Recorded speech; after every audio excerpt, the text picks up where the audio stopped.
लालू प्रसाद यादव इस प्रकार का बयान देकर के कहीं ना कहीं अपनी ही पार्टी को कमजोर करने की काम कर रहे हैं। हिंदुओं के अंदर यह जरूर अब एक कहीं ना कहीं काले की सोच फिर से डेवलप होने लगी है कि लालू प्रसाद यादव की जो पार्टी है और इनके तमाम जो नेता हैं सच में हिंदू विरोधी हैं और मुस्लिमों को खुश करने के लिए लालू प्रसाद यादव इस प्रकार का बयान देते रहे। तेजस्वी यादव लगातार लालू प्रसाद यादव को साइडलाइन करना चाहते हैं। साइडलाइन करने का पीछे का कारण सिर्फ और सिर्फ यही है कि लालू प्रसाद यादव के द्वारा दिए गए बयान पुरानी बातों को एनडीए गठबंधन के नेताओं की तरफ से हमेशा याद दिलाया जाता है। जंगल राज की याद दिलाया जाता है, भूरा बाल साफ करो के नारा को याद दिलाया जाता है। तेजस्वी यादव को लगता है कि हमारे साथ युवा है, हमारे साथ मुस्लिम वोट बैंक तो है ही, हमारे साथ यादव वोट बैंक है, अति पिछड़ा दलित वोट बैंक, महादलित वोट बैंक है। भले ही एनडीए गठबंधन के दलित चेहरा हैं एनडीए गठबंधन में, चिराग पासवान या फिर जीतन राम मांझी, लेकिन हमारे साथ जो दलित वोट बैंक है वो मतलब कि लालू प्रसाद यादव के समय से ही जुड़ा हुआ है। तो लालू प्रसाद यादव रहें या नहीं रहे, लालू प्रसाद यादव चुनावी प्रचार करे या नहीं करे, वो वोट बैंक हमारे साथ जुड़ा है तो जुड़ा हुआ रहेगा। नमस्कार, मैं हूं सिद्धि सिंह और आप देख रहे हैं आगाज एक्सप्रेस। राजनीति में बयानबाजी देखा जाए तो खाने में मसाले मिर्च की तरह होती है। ऐसे में बयानबाजी के लिए जाने जाने वाले बिहार के लालू प्रसाद यादव एक बार फिर से हमारे चर्चे में बने हुए। उनके बयानों के सिलसिलों के बारे में हम बातचीत करेंगे और साथ ही जानेंगे कि तेजस्वी यादव जो उनके बेटे हैं, क्या कुछ लालू यादव उनके लिए कर पाते हैं, अपने बयानों से उनका फायदा हो पाता है या नुकसान के तरीके से तेजस्वी यादव आगे बढ़ेंगे। इस मुद्दे पर हम बातचीत करेंगे। बातचीत के लिए हमारे साथ हमारे सहयोगी संजीव जी। लालू यादव अपने बेबाक अंदाज के लिए तो जाने जाते हैं। बयानों का जो उनका सिलसिला रहता है काफी खुलकर वो बात करते हैं। बिल्कुल। विधानसभा चुनाव आने वाला और ऐसे में हाल ही में लालू यादव काफी खुल के बात करते हुए दिखाई देते। क्या लगता है तेजस्वी यादव के लिए रोड़े का काम करेंगे या फायदे की बात रह जाएगी लालू यादव से? देखिए, लगातार लालू प्रसाद यादव इस प्रकार का बयान देकर के कहीं ना कहीं अपनी ही पार्टी को कमजोर करने की काम कर रहे हैं, क्योंकि तेजस्वी यादव एक तरफ बात करते हैं A to Z पार्टी की, है ना। जब उनके ऊपर पार्टी के ऊपर राजद पार्टी के ऊपर जब आरोप लगती है कि MOI समीकरण पर राजद पार्टी काम करती है, यानी मुस्लिम यादव की पार्टी है राजद, तब उस बीच तेजस्वी यादव निकल करके सामने आते हैं और यह सफाई देते हुए जरूर नजर आते हैं और कहते रहते हैं कि राजद पार्टी सिर्फ MOI की नहीं बल्कि A to Z की पार्टी है, यानी कि सभी जाति, सभी वर्ग, सभी धर्मों की पार्टी है। वहीं दूसरी तरफ लालू प्रसाद यादव ठीक चुनाव से पहले, यानी कि इसी साल 2025 में ही तो विधानसभा चुनाव होने वाले हैं, और इस चुनाव से पहले लालू प्रसाद यादव की तरफ से अब बयान दे दिया गया महाकुंभ को लेकर के। आप बयान देखिए उनका, है ना, कि ये सब कुछ नहीं है, फालतू है।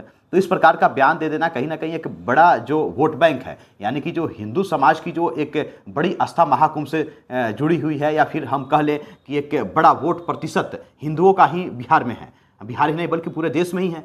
तो उससे एक बड़े वोट बैंक को कहीं ना कहीं लालू प्रसाद यादव के बयान से ठेस जरूर पहुंचा है और लोगों को यह लगने लगा है कि नीतीश कुमार, माफ़ कीजिएगा, लालू प्रसाद यादव सच में मुस्लिमों की मतलब हमेशा से सोचते रहे और मुस्लिम वोट बैंक को अपने साथ करने के लिए लालू प्रसाद यादव लगातार इस प्रकार का बयान देते रहे। अब पहली दफ़ा लालू प्रसाद यादव ने इस प्रकार का बयान तो दिया नहीं है। सत्ता में आने से पहले लालू प्रसाद यादव का 90 से पहले का भी बयान देख लीजिए, तो हिंदुओं को उन्होंने सीधे तौर पर बांटने का भी काम किया है और बांटने के साथ साथ उस प्रकार का बयान लगातार लालू प्रसाद यादव देते रहे हैं जिससे हिंदू का जो वोट बैंक है उसमें विभाजन का काम हो सके। और सीधे तौर पर फिर से एक बार उन्होंने महाकुंभ को लेकर के यह बातें छेड़ दी है, यह बयान दे दिया है जबकि चुनाव नज़दीक है। तो हिंदुओं के अंदर यह जरूर अब एक कहीं ना कहीं काले की सोच फिर से डेवलप होने लगी है कि लालू प्रसाद यादव की जो पार्टी है और इनके तमाम जो नेता हैं सच में हिंदू विरोधी हैं और मुस्लिमों को खुश करने के लिए लालू प्रसाद यादव इस प्रकार का बयान देते रहे हैं। चाहे वो राम मंदिर का ही ले लीजिए, लालू प्रसाद यादव लगातार राम मंदिर नहीं बनने के समर्थन में रहे, है ना। और जब आडवाणी जी की रथ यात्रा थी उस समय भी लालू प्रसाद यादव ने उसका विरोध किया था। तो सीधे तौर पर तमाम जो एक बड़ा तबका है, हिंदू वर्ग है, वो इस चीज़ को समझता है कि लालू प्रसाद यादव मुस्लिमों को खुश करने के लिए ही इस प्रकार का बयान देते रहे हैं, जो कि चुनाव से पहले लालू प्रसाद यादव को इस प्रकार का बयान नहीं देना चाहिए। हालांकि मुस्लिम वोट बैंक की आबादी बिहार में सबसे अधिक ही है ना। मतलब कि अगर जातियों की कंपेयर हम कर ले तो लगभग 17% मुस्लिमों की आबादी है बिहार में, तो एक बड़ा तबका है हम कह लें। उसके बाद यादवों की तबका है, तो उस वोट बैंक को खुश करने के लिए लालू प्रसाद यादव इस प्रकार का हमेशा से बयान देते रहे हैं। लेकिन कहीं ना कहीं यादव समाज भी है, उसमें भी कहीं सीधे तौर पर मतलब हिंदू होने का गर्व कहें या फिर हिंदुओं के लिए जो सक्रियता दिखती है वो यादव समाज के भी अंदर है। तो उस समाज के अंदर भी कहीं ना कहीं ठेस इस बयान से लोगों को पहुंचा जरूर है। संजीव जी, अगर हम इस बात को समझे कि लालू यादव के बयान, क्या एनडीए गठबंधन इसका उपयोग करेगी या अपने फायदे के लिए चुनावी मैदान में इस चीज का कुछ यूज कर पाएगी? देखिए, सीधे तौर पर चुनाव नजदीक है तो इन सभी प्रकार के बयानों का खुले मंच से एनडीए गठबंधन के जो भी बड़े नेता हैं वो चुनाव के समय जरूर इस प्रकार के बयानों को फिर से आम जनता में जाकर के याद दिलाने का काम करेंगे कि लालू प्रसाद यादव मतलब हिंदू विरोधी हैं और उनकी पार्टी भी हिंदू विरोधी है।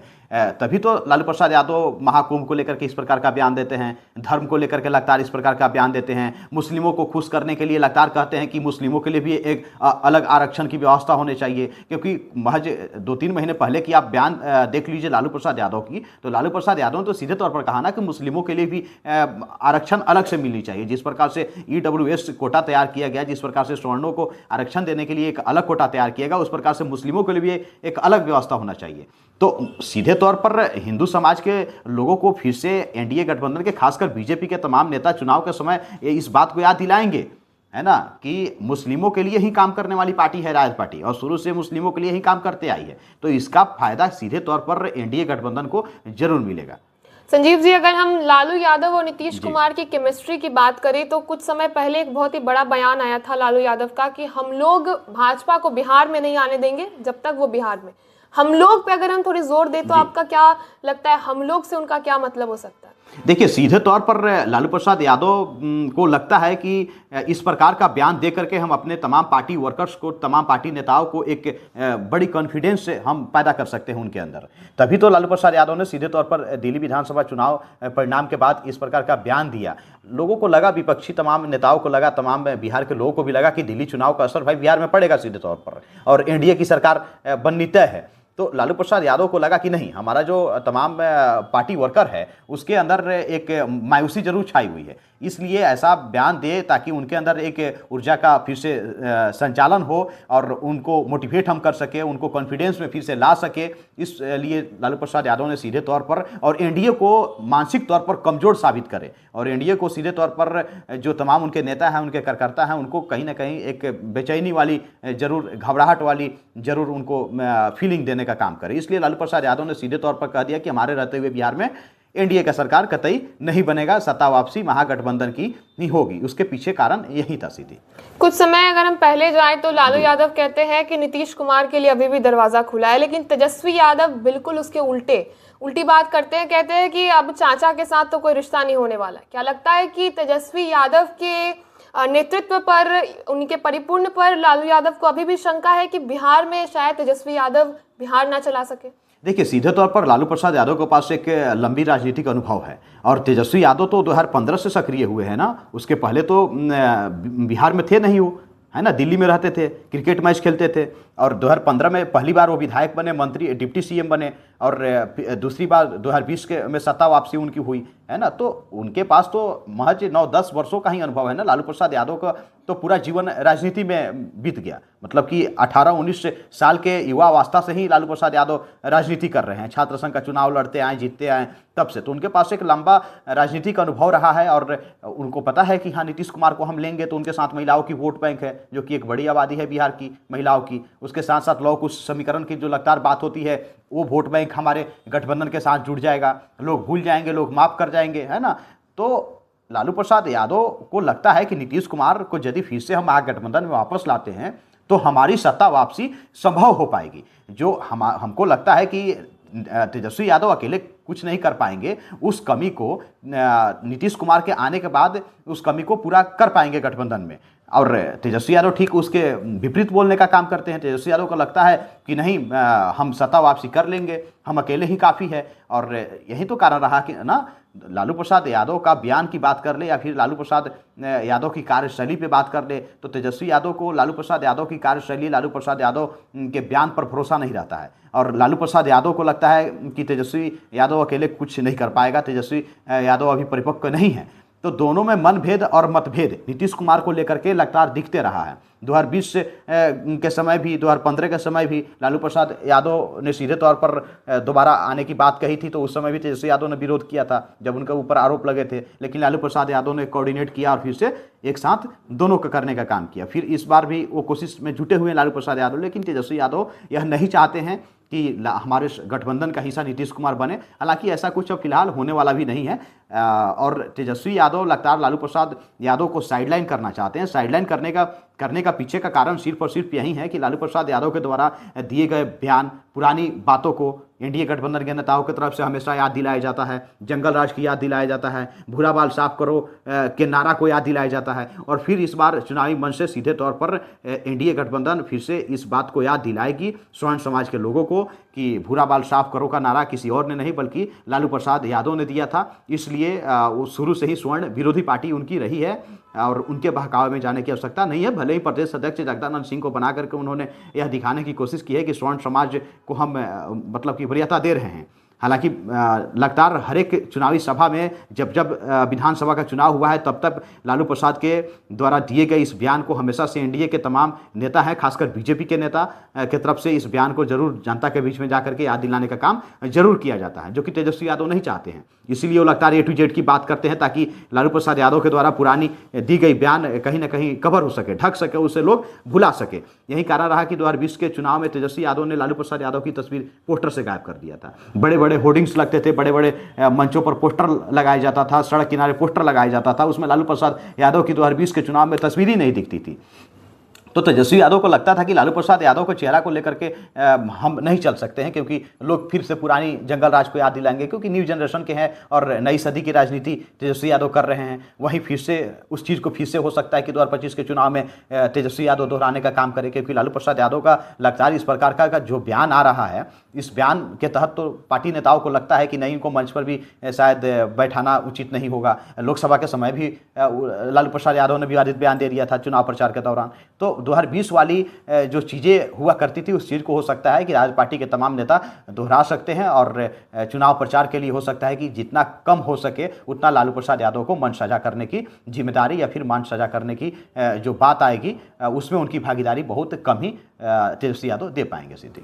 लेकिन संजीव जी, अगर हम एक बात को समझे तो क्या लगता है कि नए अनुभव के साथ तेजस्वी यादव बढ़ेंगे, लेकिन लालू यादव एक ब्रांड है आरजेडी के लिए, राजद पार्टी के लिए, लालू यादव को साइडलाइन करके सीएम बन पाएंगे तेजस्वी यादव? देखिए, तेजस्वी यादव को लगता है कि हमारे साथ युवा है, हमारे साथ मुस्लिम वोट बैंक तो है ही, हमारे साथ यादव वोट बैंक है, अति पिछड़ा दलित वोट बैंक, महादलित वोट बैंक है। भले ही एनडीए गठबंधन के दलित चेहरा हैं एनडीए गठबंधन में, चिराग पासवान या फिर जीतनराम मांझी, लेकिन हमारे साथ जो दलित वोट बैंक है वो मतलब कि लालू प्रसाद यादव के समय से ही जुड़ा हुआ है। तो लालू प्रसाद यादव रहें या नहीं रहे, लालू प्रसाद यादव चुनावी प्रचार करे या नहीं करे, वो वोट बैंक हमारे साथ जुड़ा है तो जुड़ा हुआ रहेगा। और वाकई में आप देख लीजिए ना, 1990 के बाद लगातार ये सभी वर्ग के वोट बैंक लालू प्रसाद यादव को ही मिलता है। यही तो कारण रहा कि 2015 के चुनाव में राजद पार्टी, जो कि मतलब 2005 के बाद से डेट कर गई थी बिहार में, 2015 के चुनाव में नीतीश कुमार के साथ गठबंधन करके लड़ने का काम किया राजद, तो 80 सीटों पर उनकी जीत हुई। 2020 के विधानसभा चुनाव में भले ही 5 सीट उनको गंवाना पड़ा, 75 सीटों पर उनकी जीत हो पाई, लेकिन यह सीधे तौर पर 2020 के चुनाव में तेजस्वी यादव अपने नेतृत्व पर यह लोगों को दिखा दिया ना, अपने पार्टी के तमाम नेताओं को, बिहार की जनता को यह दिखा दिया कि हाँ, हमारे नेतृत्व पर कोई संदेह नहीं उठना चाहिए। क्योंकि 2020 का चुनाव तो तेजस्वी यादव ने खुद अकेले लड़ने का काम किया, क्योंकि लालू प्रसाद यादव तो चुनावी सभा में जाते नहीं थे, वो जेल के अंदर में थे, लेकिन रणनीति बनती थी, उनका बयान भी नहीं आ पाता था क्योंकि जेल के अंदर थे। तो 2020 का जो विधानसभा चुनाव था वो तो तेजस्वी यादव के चेहरा पर ही लड़ा गया और तेजस्वी यादव ने मेहनत भी की और मेहनत का फल भी मिला, रंग भी दिखा कि 75 सीटों पर उनकी पार्टी की विधायकों की जीत भी हुई। तो सीधे तौर पर तेजस्वी यादव अपने आप को मजबूत स्थिति में पा रहे हैं। इस बार के चुनाव में लगातार मेहनत भी कर रहे हैं तेजस्वी यादव। उनको लगता है कि रोजगार को लेकर के, स्वास्थ्य को लेकर के, शिक्षा को लेकर के, इन सभी मुद्दा पर युवा या फिर जो भी बड़ा तबका है, जो शिक्षित लोग हैं, वो लोग हमारे साथ खड़े हैं सीधे। चलिए, तो हमने बातचीत की बयानबाजी के सिलसिलों के बारे में और साथ ही जाना कि क्या जंगल राज एमवाई समीकरण के लिए जाने वाली आरजेडी पार्टी तेजस्वी यादव अपने नेतृत्व में माई बाप से लेकर के बिहार में रोजगार से लेकर के शिक्षा के मुद्दों के साथ आगे बढ़ेंगे, और क्या लालू यादव को साइडलाइन करना जरूरी है तेजस्वी यादव के लिए, क्योंकि सीएम बनना उनके लिए बहुत ही अहम बात हो जाती है। क्योंकि लालू यादव के जुड़ने से क्या कुछ हो सकता है, क्या समीकरण बिगड़ सकता है राजद पार्टी का, ये देखना दिलचस्प हो जाएगा कि आने वाले समय में राजद क्या करती है। लालू यादव को साइडलाइन करेगी या मुख्य रूप से उनका इस्तेमाल करेगी चुनावी जंग में। तो ऐसे तमाम खबरों के लिए आप जुड़े रहे हमारे साथ और देखते रहे आगाज एक्सप्रेस।